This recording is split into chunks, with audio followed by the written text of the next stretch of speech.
Guys are professionals. They're the best. Totally. I hate a guy with a car and no sense of humor. My mom always said life was like a box of chocolates. Oh, yeah, the Great Bambino. Of course. I thought you said the Great Bambi. Love having her on the program. She's Senator Karin Housley. Senator, how are you today? I am good. Big storm's coming. Big storm's coming. You know, that's so funny. 3-4 days ago, one of my kids like, should we be worried about this? You know, this huge storm's coming. Like, you know, sometimes they get this stuff wrong. I don't think I'm changing my plans quite yet. I'm sitting here now, southern Minnesota. We're not seeing much so far. Just going to be honest. We had some rolling thunder just a little bit ago, and then I got a text from my assistant at the Capitol who said they've pulled one of the bills from the floor, and I was like, well, that must mean everybody's afraid of the big storm coming, so we got to get Is that really home. it? I don't know. I said, what? Why did we pull the jobs bill? We were all ready to go with it on Friday, and we caucused it last night. Like, what?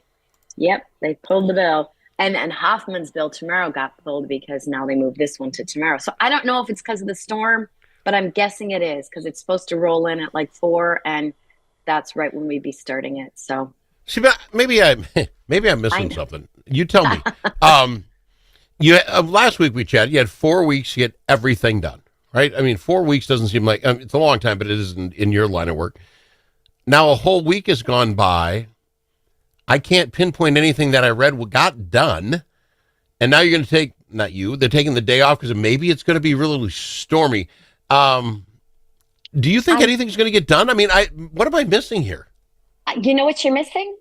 We don't run the world anymore. It's a bunch of these snowflake millennials that go, the sky is falling, we're getting a storm, a blizzard might come next Thursday, so we better pack a bunch of food into the storage facility because I just feel, let's cancel school. I bet you schools are going to have like early pickup. I'm just telling for everybody listening, mark my words, school's going to have an early pickup. That is so funny. So you were out running around this weekend. You had a long weekend. Are you okay? Are you fresh? I mean, you were on the road a lot this weekend. I was.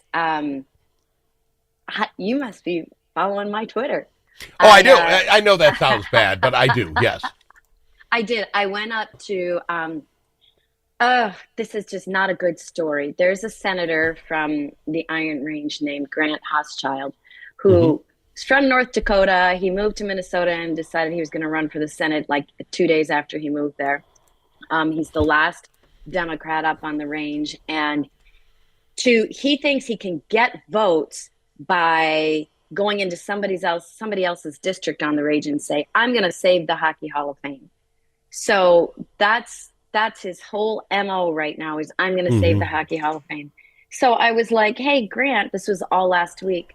Grant, I'm the chair of the U.S. Hockey Hall of Fame Museum in Eveleth, Minnesota, and I'm very proud of that. But we have a 14-member board that decides what we get to do with our Hall of Fame museum. If the board decides we want to move it somewhere, the board can do that, not some legislator who doesn't even represent that district. He didn't care. He had a bill on the floor, surprise, on Friday that said there can be no state dollars to move the U.S. Hockey Hall of Fame Museum, which, by the way, I have no bill to move the Hockey Hall of Fame Museum, but he just wanted to have a little jab and go back home because he had a rally. Oh, wow. Grant Housechild had a rally in Eveleth to save the Hall of Fame and never have it move. So it was a big fight on the floor, and I thought, you know what?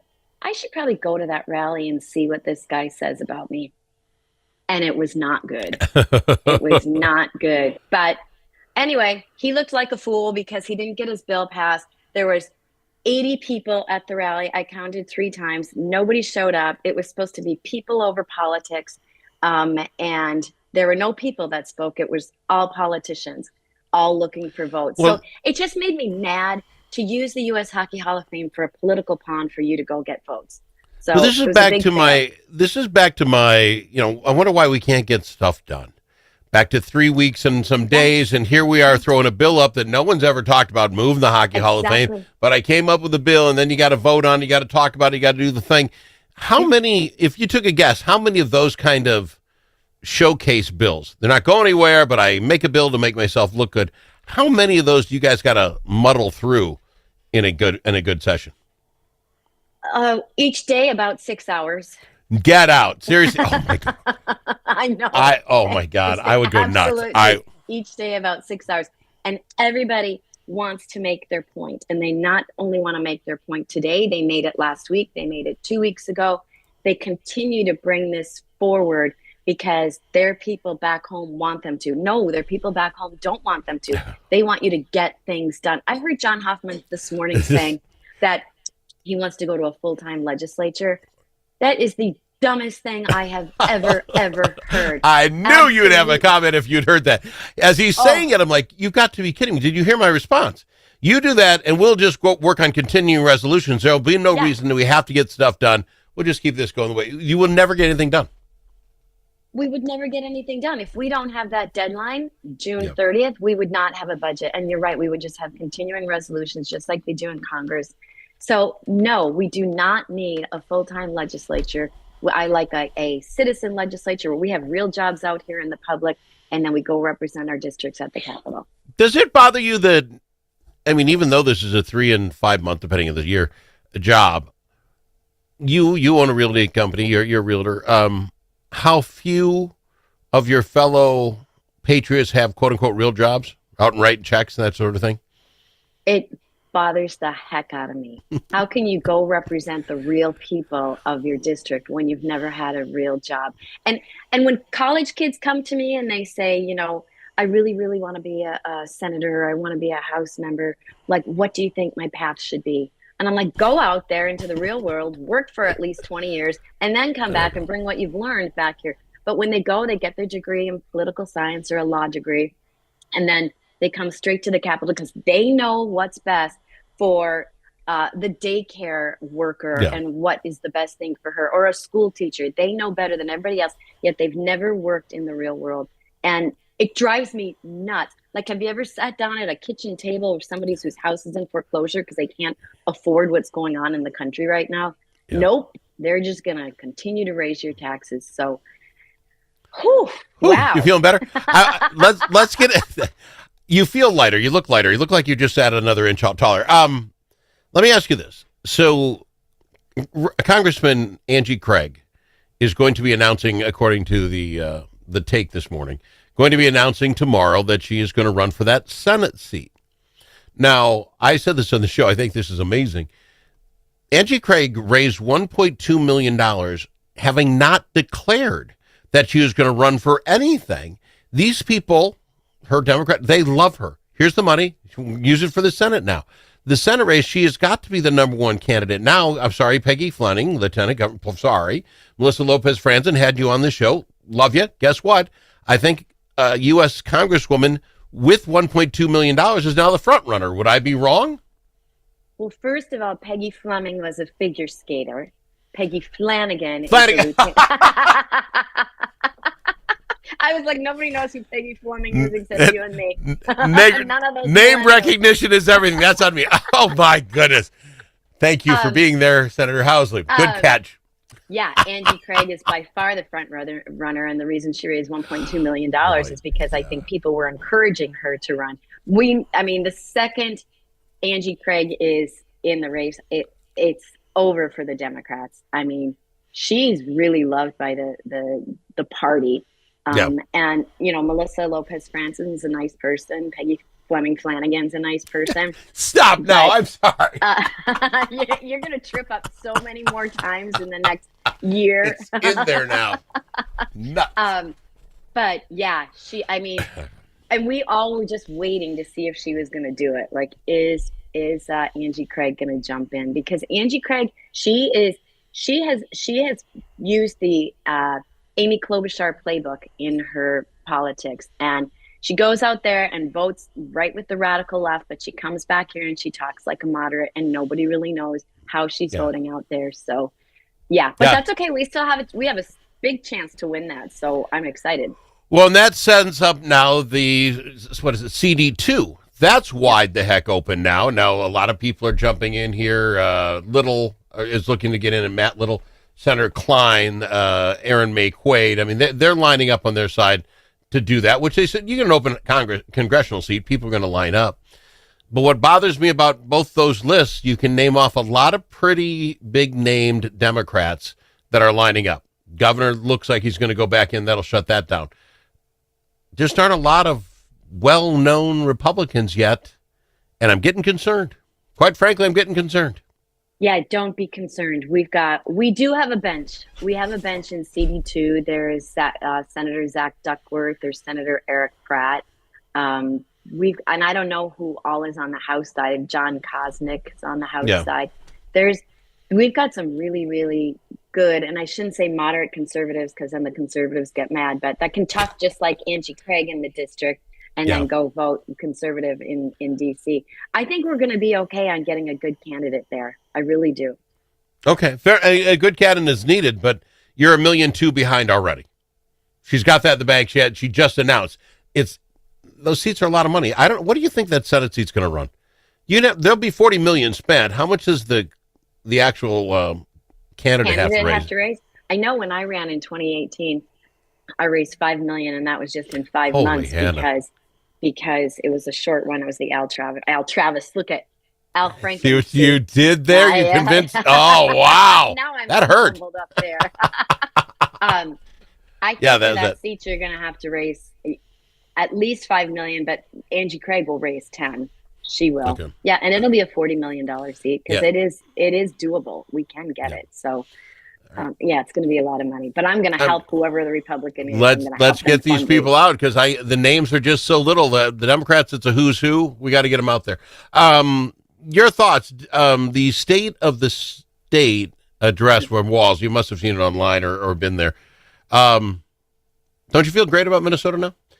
That is one good football coach's. I thought if he did a football coach's speech about how great Minnesota could be, rah, rah, rah, that would be something. He spent most of the time ripping Orange Man. Because he spends so much of his time out of the state doing rallies in other states that all of a sudden he's like, oh, wow, this State of the State snuck up on me, which, by the way, this was like the third latest State of the State speech in the history of Minnesota. That's because Governor Walz has not been in the state. And all of a sudden it snuck up on him and he was like, oh, I better just use my little campaign speech that I'm using there out on the trail. I'm just going to bash President Trump. My whole speech didn't talk about, the horrible things he did here in Minnesota, or just talk about the good things that maybe you could have done. But no, just a super short speech, probably the same stump speech he gives in Iowa or Illinois or wherever he's at to really, and that's how it's been all session long, ever since Trump won. That's all the Democrats at the state level are doing, is really ganging up on President Trump because they don't want to look in the mirror and see that they had an $18 billion surplus. They blew that, and now we have a $6 billion deficit, so they're going to raise our taxes. Well, and according to Speaker Dameth, she's not going to let that happen. It'll be interesting to see if she can stand that firm on this. Now, we get the governor out. It sure sounds like he is now going to run for governor again. He said he was raising money, keep his options open. So if he runs for governor, that's the Democrat. Back to who are you hearing wants to be governor of Minnesota? There's a Parrish guy. I know him. I've heard of him. And you get the point. It just seems like we keep I don't know. I was sitting with a fine Democrat friend of mine at the golf course yesterday. We're discussing it. And I said, the problem I have with what's going on is I don't know if even if you're an honest Democrat, tell me what you think is working in Minnesota right now after 6 years of this governor. Education's down. We got a $6 billion surplus or a deficit coming, even though we spent $71 billion last biennium. Crime is up. Fraud. They're picking our pocket everywhere. So is there a better time in my lifetime for a Minnesotan in Minnesota for a Republican to step up and grab this seat? And we couldn't come up with a name. I mean, that's the issue. Well, we will come up with a name. I mean, someone will. I don't think anybody is going to come out ahead of when they're ready. So I'm sure there's some people back there. Who knows? Maybe it's still could be Senator Duckworth. I don't know. He's talked about But it. you brought him up in CD2.